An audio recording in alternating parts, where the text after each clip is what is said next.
I didn't know my life was about to split cleanly in two until the moment my fiancé looked across our candlelit table and said, with the calm certainty of someone ordering dessert, "For passion, Blair. For the parts of me you'll never understand." The restaurant kept buzzing like nothing was wrong. Couples clinking glasses, families laughing over Friday night pasta, a waiter gliding past with expensive wine like the world was still normal. But my chest went cold. He didn't even look guilty. He looked relieved, like he'd finally decided to stop pretending. "Blair gets my soul," he added, lowering his voice like this was some mature, reasonable arrangement. "You get my practical side. You're stable, you're reliable, you make me feel secure." Stable, reliable, secure. Words people use when they're describing a bank, not a woman they just promised a future to. I felt my fingers tighten around the table edge. And then it hit me. He wasn't confessing something that happened once. He was announcing a permanent position in my life for his ex-girlfriend, like she was a piece of furniture we'd both agreed to keep. I stood up slowly, forcing my legs to obey me. My hands were shaking, but my voice didn't crack. I pulled my wallet from my purse and placed $300 on the table, enough to cover our meal and his ride home. His eyes widened, like he suddenly realized this conversation had consequences. "Where are you going?" he demanded, his tone shifting from confident to alarmed. "To deal with it," I said. Then I reached up, slid the engagement ring off my own finger, and set it down between us with a soft click that somehow sounded louder than the entire restaurant. Just not the way you expected. I walked out of Romano's Italian bistro and didn't look back. In my car, the rain streaked the windshield like the town itself was crying for me. 26 months of my life, gone. A ring that cost me 3 months of salary for my insurance business, meaningless now. The future I'd planned, shattered in a single sentence. But as I drove through the wet streets of Millfield, Maine, something else began to take shape in my mind. Not panic, not pleading, a plan. And by the time I reached our apartment on Elm Street, my shock had hardened into a calm, calculating fury, because my fiancé had made his choice. Now I was going to make mine. When people imagine a woman getting engaged, they picture sparkles and champagne and photos that get posted with captions like, "Forever starts now." They don't picture a woman sitting behind the wheel of her car in the rain, staring at her own front door like it might bite her, trying to decide whether the life inside is still hers. But that was me that night, hands still trembling on the steering wheel, mascara untouched only because I hadn't allowed myself to cry. Not yet. Crying would mean admitting I'd been fooled. And the worst part, I wasn't the kind of woman who got fooled easily. My name is Eden Thompson. I was 32 at the time, and I ran a small insurance office in Millfield. Nothing glamorous, nothing that made people lean in with envy, but steady, real. The kind of work where you learn quickly that life is one long list of things that can go wrong, and the only difference between surviving and drowning is how prepared you are. I built my business the same way I built my life, carefully, quietly, brick by brick. So when Caleb came into my world, he didn't feel like danger. He felt like warmth. We met at a community fundraiser, one of those town events where everyone pretends they're not watching everyone else. I donated a gift basket through my office, and he was there with a few friends from Morrison Hardware and Garden Supply, laughing too loudly, buying raffle tickets like he believed luck was a real thing. He caught me staring at the dessert table like it had personally offended me. "You look like you're about to declare war on that cheesecake," he said, grinning. "I am," I replied. "I've had a week from hell." He didn't do the usual small talk. He didn't ask what I did in that fake interested way. He just tilted his head and said, "Okay, tell me the worst part." That was the first thing that made him different. Because when a woman says she's had a bad week, most men either try to fix it immediately, like your emotions are a leaky faucet, or they dismiss it with jokes. Caleb just listened. He was a contractor, mostly small residential jobs, repairs, renovations, seasonal work. He wasn't rich, but he was proud. Hands always rough, shoulders always carrying the quiet ache of someone who worked hard for every dollar. He smelled like sawdust and clean soap, and he had this habit of tucking his phone away when he talked to you, like you were the only thing in his line of sight. I told myself I wouldn't fall fast. I did anyway. Our first few months were the easy kind of happy, the kind that makes you believe love is simple if you just pick the right person. He'd come by my office with coffee when I was buried under paperwork. I'd bring dinner to whatever job site he was stuck at late, sitting on the tailgate of his truck while he told me stories about impossible clients and crooked door frames. He called me steady like it was a compliment, and I let myself believe it was. After about a year, we moved in together, an apartment on Elm Street above a quiet little storefront that sold candles and overpriced handmade soap. It wasn't fancy, but it was ours. Or at least, I thought it was. And if I'm being honest, the life we built looked good from the outside. A responsible woman with her own business. A hard-working man with calloused hands. Friday nights in front of the TV. Sunday mornings with coffee. Small talk about repainting the kitchen cabinets someday. But even in the good times, there were little things. Not red flags, exactly. More like tiny splinters you ignore because you don't want to admit they're there. Caleb's phone always went face down. He never let it die. He would step out to take calls sometimes, and when I asked who it was, he'd answer too quickly, like he'd rehearsed the casual tone. Just Mike, he'd say, from the hardware store. Or just a client. Or just somebody from town. And I didn't press, because pressing felt like being that woman, the suspicious one, the insecure one. And I wasn't insecure. I was the woman who handled risk for a living.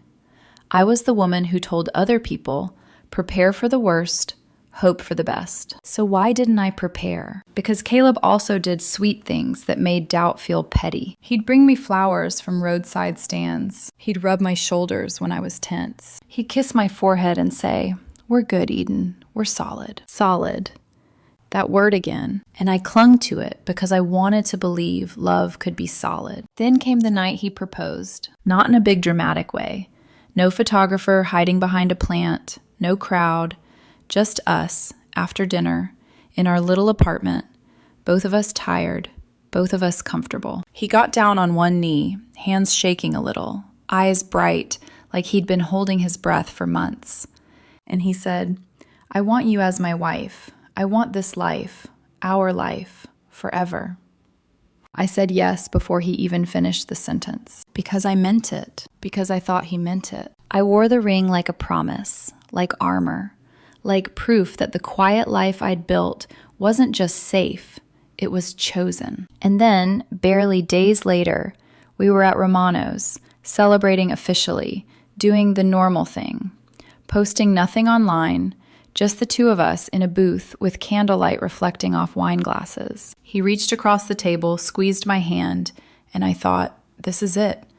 This is the moment my life locks into place. And then he said her name. Blair Morrison, his ex-girlfriend. The one he'd always described like an inconvenience, like a chapter he'd outgrown. The one he now claimed had his soul. And suddenly, the past rearranged itself in my mind like furniture being dragged across a floor. The late-night calls, the face-down phone, the just mic, the distracted look when his screen lit up, the way he sometimes looked at me like I was good for him, healthy, sensible, like I was a choice made with his brain, not his heart.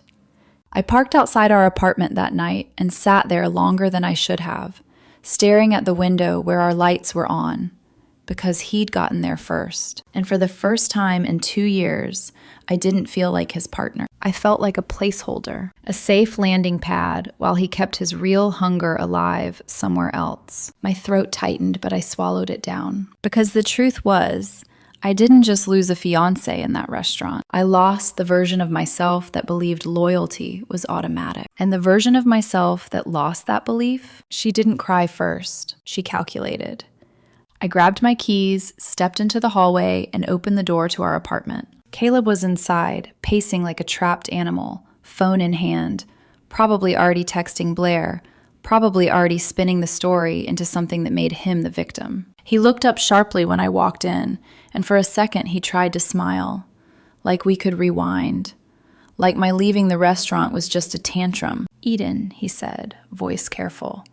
"We need to talk." I stared at him, really stared, at the man I'd almost married, at the man who'd just told me I was his practical side. And I realized something that made my hands go completely steady. He thought I'd come home to negotiate, to beg, to bargain for my own position in his life. He had no idea what was about to happen next. Caleb followed me through the apartment like nothing irreversible had happened, like I hadn't just walked out of a restaurant wearing an engagement ring and come back wearing clarity. "Eden, listen," he said, rubbing the back of his neck, the gesture he always used when he wanted sympathy without accountability. "You left before I could explain." I set my purse down slowly, carefully, the way you handle glass when you already know it's cracked. "I heard enough," I replied. He exhaled, frustrated now, not remorseful. That distinction mattered more than I wanted it to. "You're blowing this out of proportion," he said. "Blair and I, what we had, it's complicated. We've been through things together. She understands parts of me that I don't," I finished for him. He hesitated just long enough to confirm the answer. "That you don't," he said quietly. "But that doesn't mean what we have isn't real. You're my future. You're stable. You're good for me." There it was again. Good for him. Not chosen. Not desired. Not loved in the way a woman deserves. Just useful. I leaned against the kitchen counter, crossing my arms, feeling the chill seep into my bones. "And where exactly does Blair fit into this future of ours?" He looked almost relieved that I'd asked, like now he could finally say it out loud. "She's not going anywhere," he said. "She's part of my life. Permanently." The word landed between us like a dropped plate. "Are you asking me to accept that?" I asked. "I'm asking you to be mature about it," he replied. "It's not like I'm choosing her over you. I'm choosing both." I laughed then, a short, sharp sound that surprised even me. "Do you hear yourself?" I asked. "You're talking about women like we're benefits packages." He bristled. "That's not fair." "What's not fair," I said, my voice steady despite the pulse pounding in my ears, "is asking me to build a marriage with a man who already belongs emotionally to someone else." "She's my past," he insisted. "You're my present." "And who gets your future?" I asked. He didn't answer. That silence did more damage than any confession. I walked into the bedroom, the one we'd shared, the one we'd painted together last spring, the one that still smelled faintly like his soap and my lavender detergent. His clothes were still in the closet, his boots by the door, his charger plugged into the outlet on my side of the bed. Everything looked the same.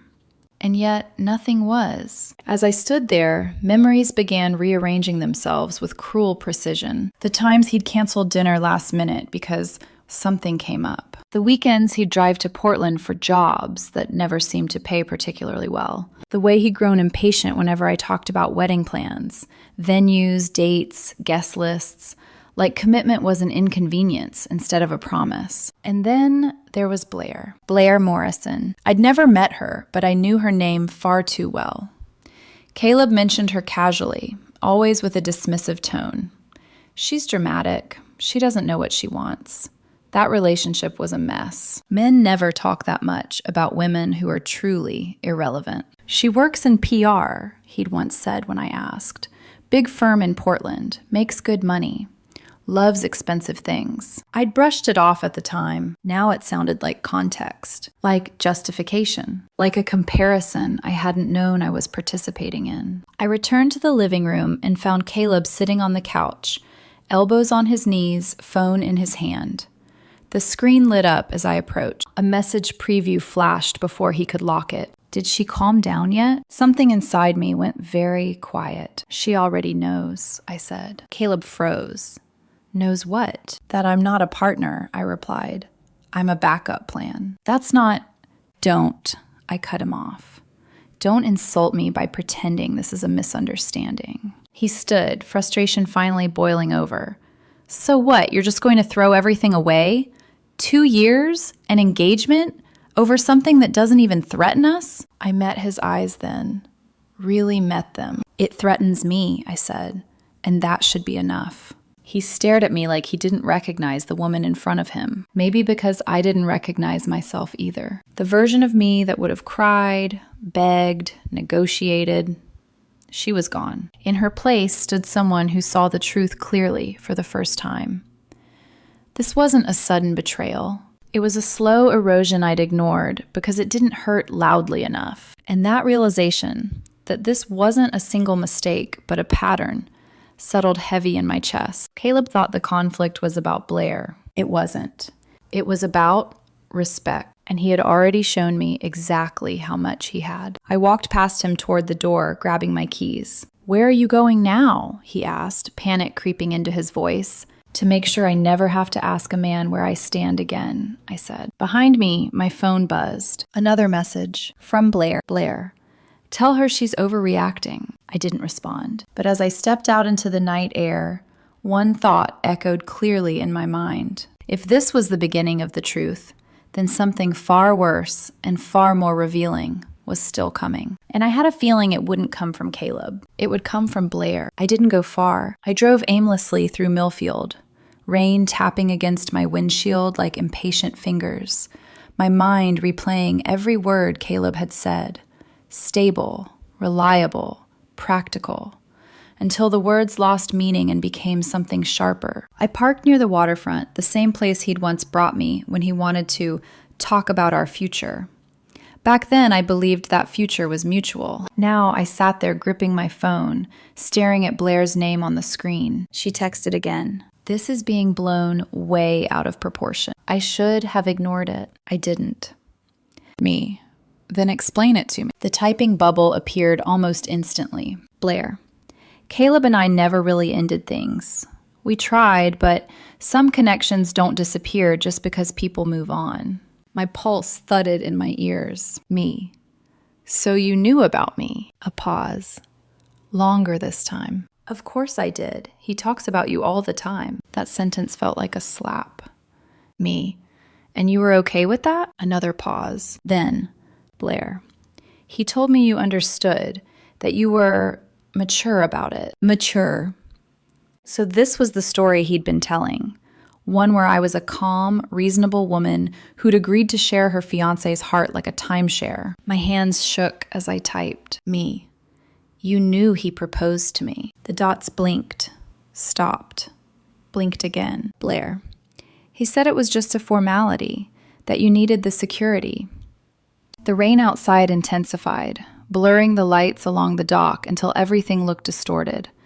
Like the world itself was admitting it had lied to me. I stared at the screen, my chest tight, my breathing shallow. Me.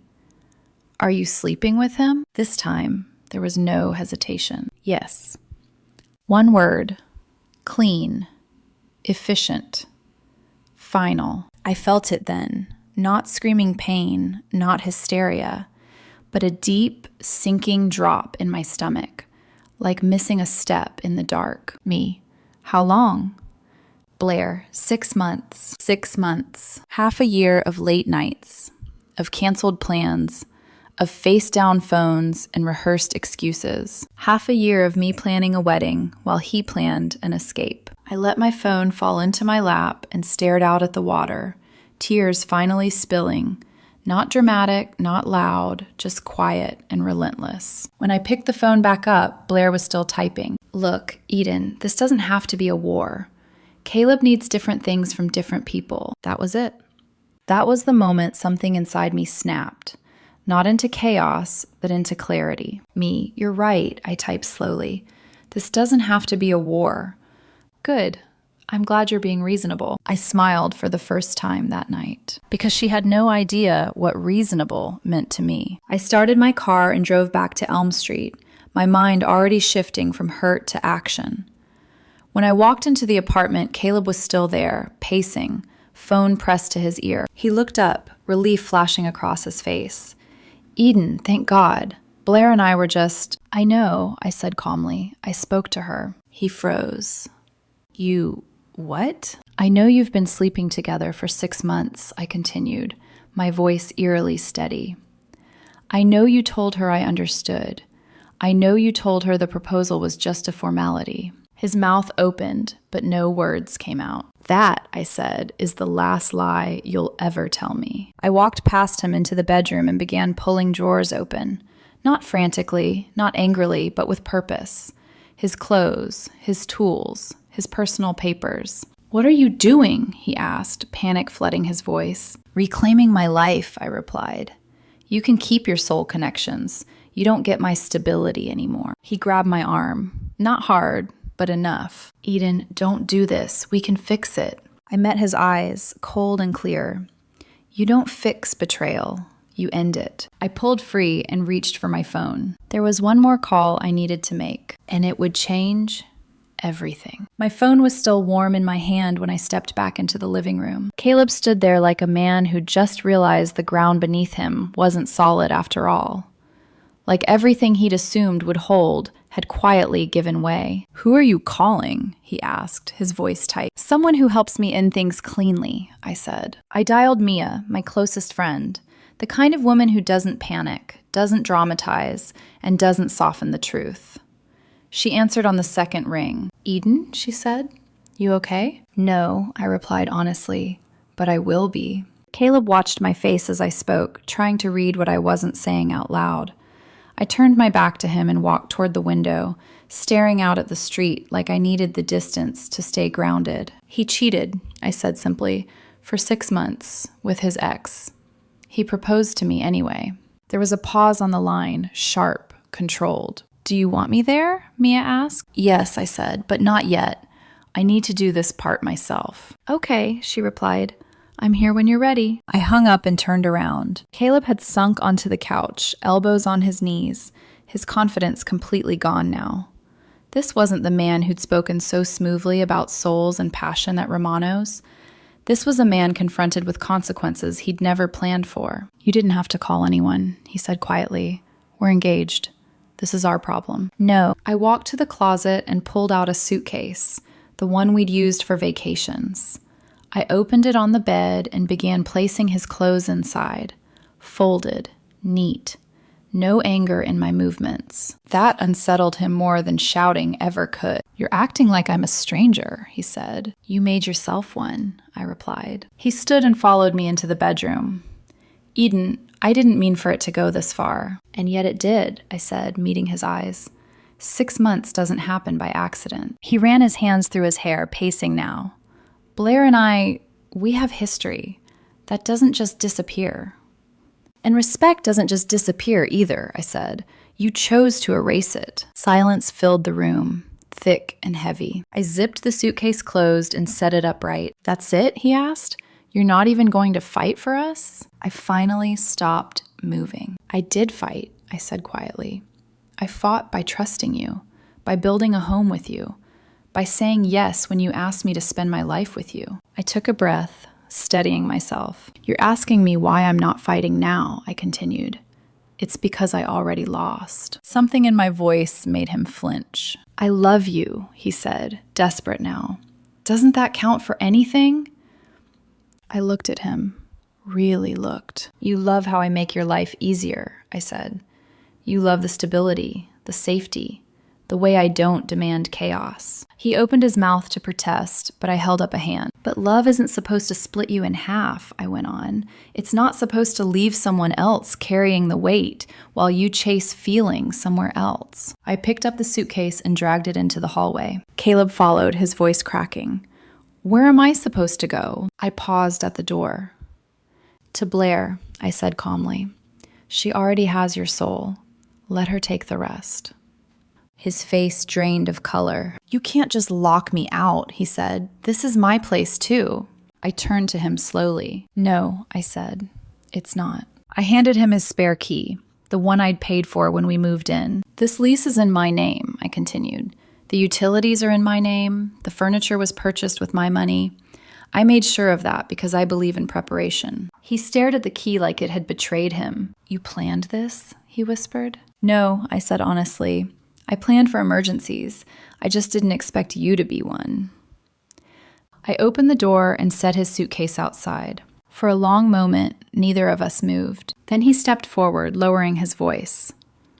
You're making a mistake. I met his gaze, steady and unflinching. No, I said, I'm correcting one. I closed the door and locked it. The sound echoed through the apartment, sharp, final.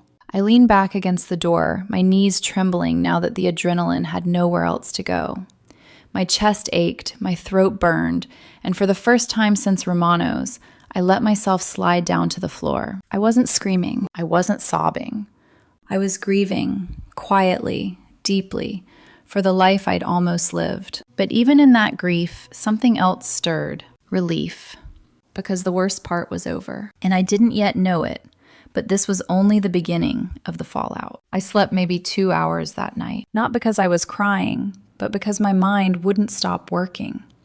Every time I closed my eyes, another memory lined itself up for inspection, demanding to be re-examined under this new, unforgiving light. By morning, the apartment felt different, quieter, cleaner, like a space that had finally exhaled. I made coffee out of habit, poured only 1 cup, and stood by the window watching Millfield wake up. Delivery trucks rumbling past, the candle shop downstairs flipping its sign to open. Life continuing as if nothing monumental had happened. My phone buzzed. Caleb. I didn't answer. It buzzed again. Then again. Then the messages started. Eden, please. You're being extreme. We need to talk like adults. You're throwing away everything. I read none of them fully, just enough to recognize the pattern. Urgency without responsibility. Then a new name appeared. Linda Thompson. His mother. I stared at the screen for a long moment before answering. Hello, I said. Eden, she replied, her voice tight with concern that sounded practiced.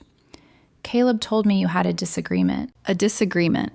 That's one word for it, I said evenly. He's devastated, she continued. You know how emotional he can be. He makes mistakes when he's under pressure. I closed my eyes. This wasn't new. Linda had always had a way of framing Caleb's choices as accidents, things that happened to him, not things he actively did. He didn't forget to take out the trash, I said. He had an affair for 6 months. There was a pause, then a sigh. Well, she said carefully, relationships are complicated. You're both adults. Surely this doesn't need to turn into something irreversible. Irreversible. The word stung because she was right about one thing. This was irreversible, just not in the way she meant. He proposed to me while he was sleeping with another woman, I replied. That's not complicated. That's dishonest. He loves you, Linda insisted, and you're such a stabilizing influence on him. He's never been better than when he's with you. There it was again, stabilizing, like I was medication. I'm not here to manage your son, I said quietly. I'm here to live my own life. Her tone sharpened. So you're just going to throw him out? Lock him out of his own home? My home, I corrected. Legally and financially. Silence stretched between us, heavy and brittle. You're being cold, she said finally. No, I replied. I'm being clear. I ended the call before she could say anything else. By noon, word had spread. Millfield is small like that. Secrets travel faster than facts, and sympathy usually finds the loudest voice first. Caleb's friends started texting. Man, you didn't have to do him like that. Everybody messes up. You're really kicking him out? Not one message asked how I was. Not one acknowledged what he'd done. It was all about how uncomfortable they felt watching a woman refuse to smooth things over. By afternoon, Caleb showed up downstairs. I watched from the window as he stood on the sidewalk, phone pressed to his ear, pacing like the victim of some unfair trial. He looked up at the building, at my window, and I felt a strange sense of detachment, like I was watching someone else's story unfold. There was a knock at the door. I didn't answer. Another knock, louder. Eden, he called. I know you're in there. I stayed silent. You can't just shut me out, he said, frustration creeping in. We need to figure this out. I walked to the door but didn't open it. There's nothing left to figure out, I said through the wood. You already made your decision. I made a mistake, he snapped. Why are you punishing me? That word, punishing, lit something sharp in my chest. This isn't punishment, I replied calmly. It's consequence. He went quiet. Then his voice softened, dangerously so. Blair doesn't mean anything compared to what we had. I almost laughed. You slept with her for 6 months, I said. You don't do that with someone who means nothing. I was confused, he said. You make everything so controlled, so planned. Blair makes me feel alive. There it was. The truth he hadn't meant to say out loud. And that, I said, is exactly why you don't get access to my life anymore. I stepped away from the door. He knocked once more, then stopped. From the window, I watched him walk away, shoulders tense, phone already in his hand, probably texting Blair, probably rewriting the story again. But the escalation didn't stop there. That evening, Blair finally reached out directly. Blair, you really didn't have to embarrass him like this. I stared at the message, a slow heat building in my chest. Me. You're welcome to take him. No one's stopping you. This wasn't supposed to happen this way. I smiled thinly. Me. Consequences rarely follow the script people prefer. A few minutes later, another message appeared. Blair. He's staying with me for now. There it was. The thing everyone thought would break me. Instead, it clarified everything. I set my phone down and walked through the apartment, touching the back of the couch, the kitchen counter, the bookshelf we'd assembled together. All the spaces I'd thought were shared now felt unmistakably mine. And as the day collapsed into night, something shifted inside me. The shock was gone. The grief was settling. In its place was something steadier. Resolve. Because if this was the phase where everyone tried to pressure me into being smaller, quieter, more forgiving, then the next phase was where I stopped explaining myself entirely. And somewhere in that quiet, I realized they still thought this story was about Caleb. It wasn't. It was about what happens when a woman refuses to play the role she's been assigned. And the hardest part was still ahead. The house was too quiet by the third night. Not the peaceful kind of quiet. The hollow kind that presses in on your ears until your own thoughts feel too loud. I sat on the edge of my bed, wrapped in a sweater that still smelled faintly like Caleb's laundry detergent, staring at the wall where a framed photo used to hang. I'd taken it down earlier that evening. Not dramatically, not angrily, just carefully. It was a photo from our first trip together, coastal Maine, wind tangling my hair, his arm around my shoulders, both of us smiling like we believed happiness was something you could lock in place with enough good intentions. I'd set the frame face down in the closet, not thrown away. Not yet. That night, the weight finally hit me. Not the betrayal. That part had already been processed, cataloged, understood. It was the aftermath. The quiet acknowledgement that no one was coming to rescue me from this moment. No one was going to tell me I'd done the right thing in a way that erased the ache. This was the price of self-respect, and it hurt. I slid down to the floor beside the bed, my back against the mattress, knees drawn up to my chest. For the first time since Romano's, I let myself cry. Not in sharp bursts, not in gasps, but in a slow, leaking way that felt like exhaustion finally finding a way out. I cried for the future I'd planned, for the children I'd imagined, for the version of myself that had believed love meant compromise, even when the compromise hollowed you out. My phone buzzed again. Another message. Caleb. Blair and I are arguing already. This isn't what I thought it would be. I stared at the screen through blurred vision. There it was. The predictable collapse. And instead of satisfaction, all I felt was emptiness. I typed nothing. He sent another message minutes later. Caleb, she's not who she pretended to be. A quiet, bitter laugh slipped out of me. Neither was he. I set the phone face down and pressed my palms into my eyes, breathing through the tightness in my chest. This was the lowest point, not because I wanted him back, but because the final illusion had fallen away. He hadn't chosen Blair because she was better. He'd chosen her because she made fewer demands on his integrity. And now, stripped of secrecy and fantasy, even that was unraveling. Around midnight, I got up and walked into the kitchen, flipping on the light.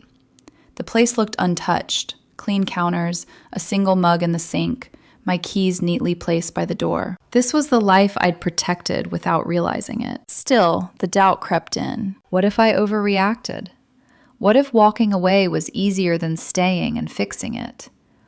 What if this was as good as it gets? Those thoughts scared me more than the betrayal ever had, because they sounded like surrender. I rested my hands on the counter and leaned forward, breathing slowly until my heartbeat settled. No, I said out loud, my voice steady in the empty room. This is not as good as it gets. The next morning, I didn't check my phone first thing. That alone felt like a victory. I showered, dressed, went to work. At my office, clients walked in with their usual worries: flood damage, car accidents, broken pipes, and I listened, advised, reassured.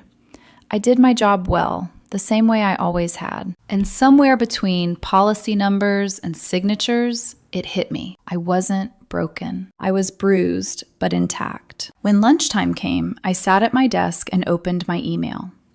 Buried among routine messages was one from an unfamiliar name. Marina Morrison. My breath caught. I'd heard that name once before, months ago, in passing. Caleb had mentioned it offhandedly. Blair's married, he'd said casually one night, like it was trivia.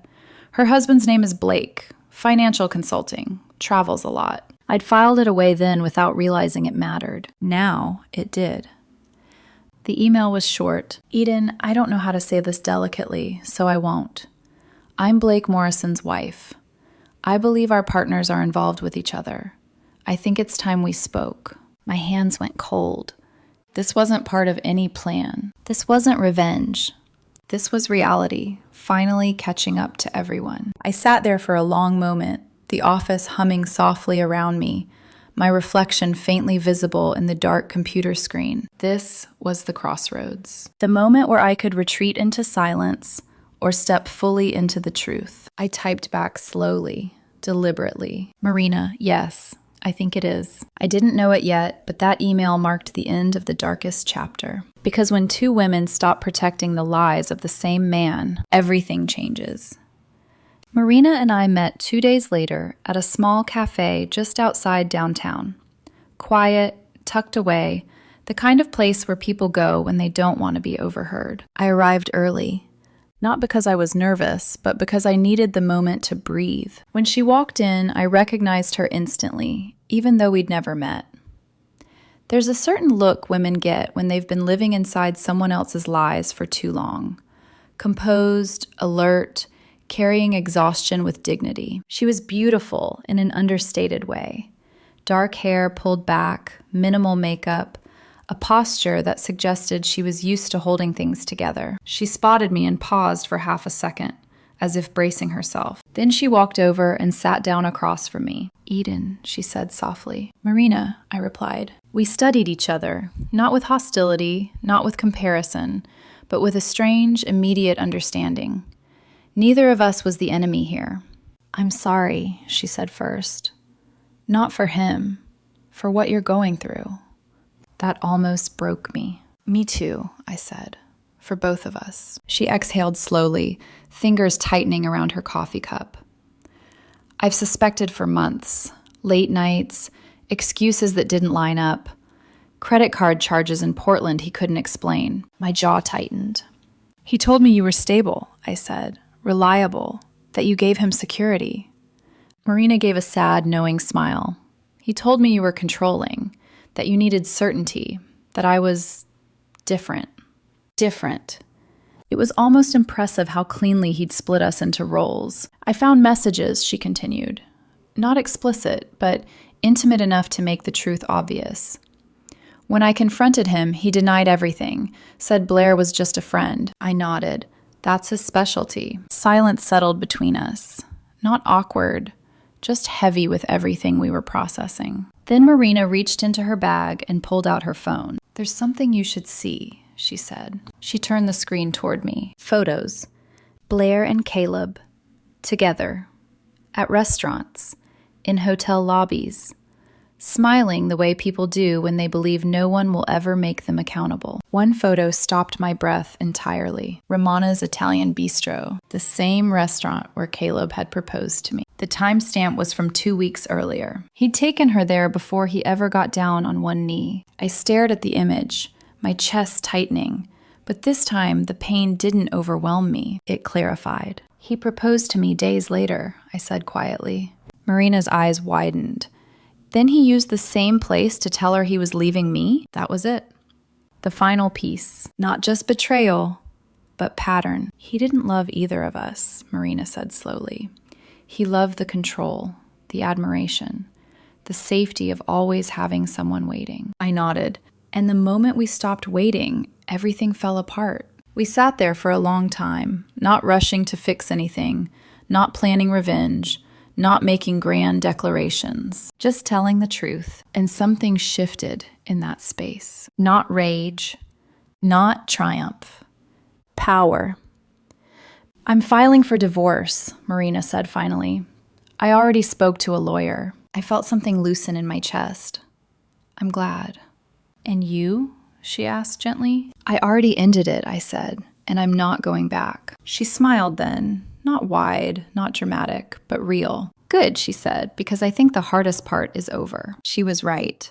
For the first time since Romano's, I felt something close to peace. Not because the situation was resolved, but because I was no longer confused. I wasn't questioning my worth. I wasn't rewriting the past to make it hurt less. I was standing in the truth. When we stood to leave, Marina paused. If he reaches out again, she said, remember this moment. Remember that the story he told you was never about you lacking anything. I met her eyes. Same to you. We walked out separately, two women returning to different lives, but stronger for having crossed paths. That evening, my phone buzzed again. Caleb. I didn't open the message. I didn't need to, because the turning point wasn't about confronting him anymore. It was about choosing myself without explanation. And that choice, it changed everything. The fallout didn't come all at once. It arrived in waves, quiet at first, then impossible to ignore. Caleb tried calling again that night, then the next morning, then from a number I didn't recognize, which I blocked without listening to the voicemail. Each attempt felt less like regret and more like panic. The sound of someone realizing the safety net they'd taken for granted was gone. By the end of the week, the story around town had shifted, not because I told it, because the truth has a way of leaking out when too many people are holding pieces of it. Blair stopped posting. Her usual polished photos, cocktails, city lights, captions about living fully, disappeared overnight. Someone at my office mentioned casually that she'd been seen arguing with a man outside her apartment late one night. Another client hinted that a PR woman from Portland was suddenly scrambling to find new housing. Caleb, apparently, had moved in with her. The fantasy phase didn't last. Living together meant real life. Early mornings, bad moods, bills, expectations.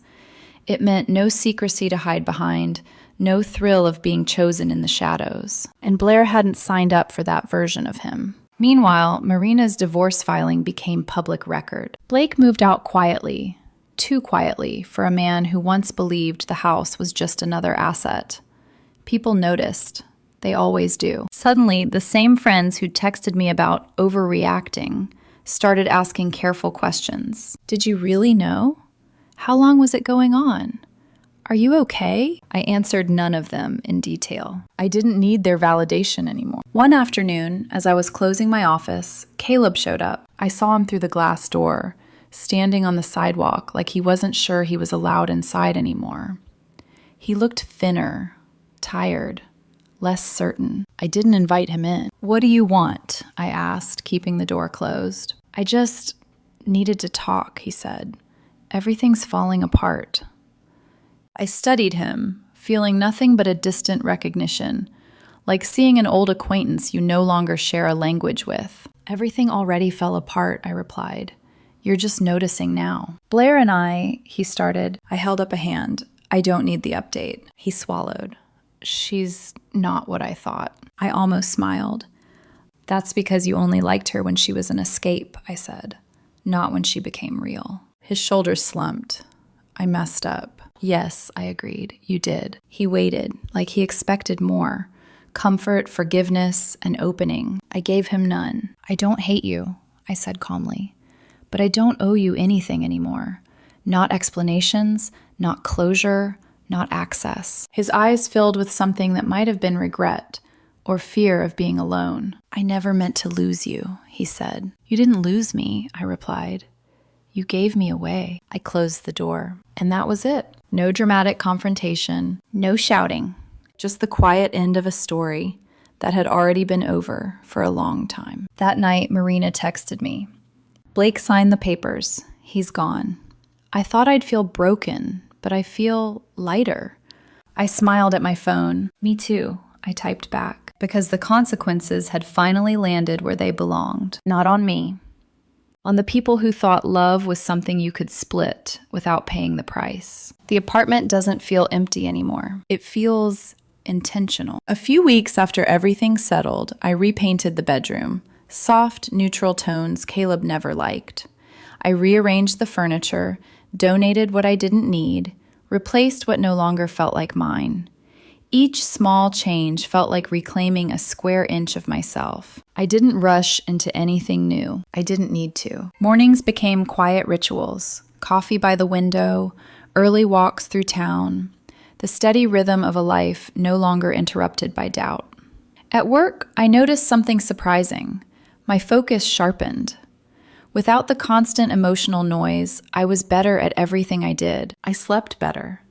I laughed easier. I trusted my instincts again. Occasionally, someone would bring up Caleb or Blair, lowering their voice like it was forbidden gossip. I'd smile politely and change the subject. Not because it didn't matter, but because it no longer defined me. The last time I heard about them, they were already unraveling. Arguments, blame. Two people who'd bonded over secrecy, now suffocating under daylight. Exactly as Marina had predicted. As for Marina, she and I didn't become close friends, but we stayed in touch. Sometimes healing doesn't require permanence, just truth at the right moment.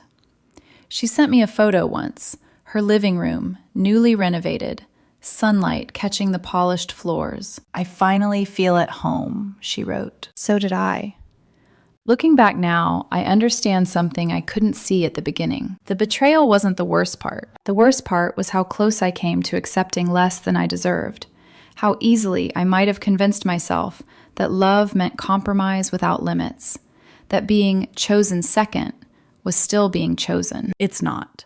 Real love doesn't divide you. It doesn't rank you. It doesn't ask you to be grateful for half a heart. If there's one thing I learned, it's this. When someone tells you who they are and how they value you, believe them the first time.